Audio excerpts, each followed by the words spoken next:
Congressman, that's just not true, right? I mean, you're on the front line. You've spent your whole life in Laredo. The border is not secure, is it?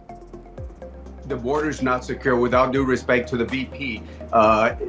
Look, we get thousands of people along the border, from 6,000 to 8,000 people a day. So you're talking about almost 4+, maybe 4.4 million individuals in 2 years. If you call that secure, I don't know what secure it is.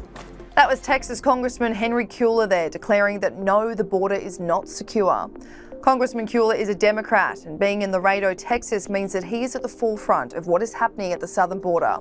He joined CNN, where he said, with all due respect to Vice President Kamala Harris, what she said last week about the border being secure is just not right.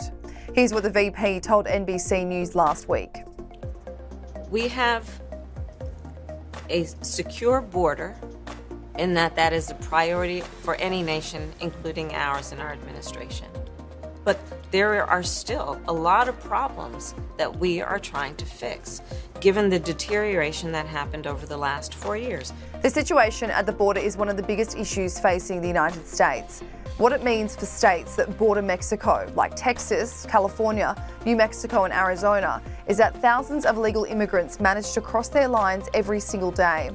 Henry Cuellar says that they are seeing around 6,000 to 8,000 people a day at the border. It is a crisis. There's no other way to describe it. Last year, there was around 1.7 million encounters with illegal immigrants.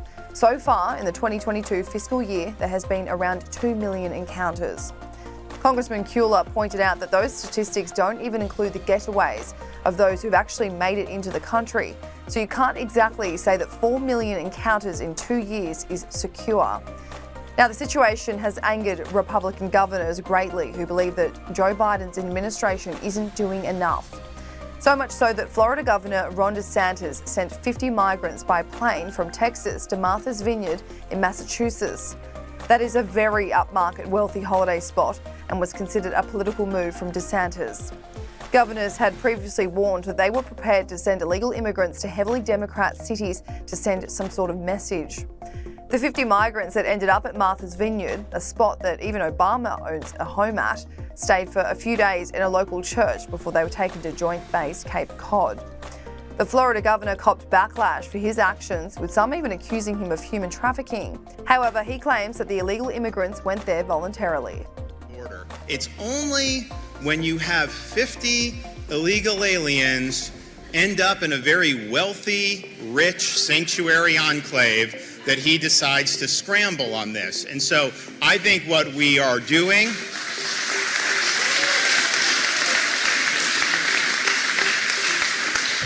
I think what we're continuing to do is use every tool at our disposal to insulate the state of Florida from the negative ramifications of his reckless border policies. So instead of scrambling and worrying about a bunch of rich people and having 50, and oh, by the way, they already bust them out. They're gone. They said we want everyone, no one's illegal, and they're gone within 48 hours. And so why not actually look at what's going on? There were more Acela corporate journalists in Martha's Vineyard today than have ever gone down to the southern border to look what's going on. Why don't you go down there and look what some of those communities have to deal with every day?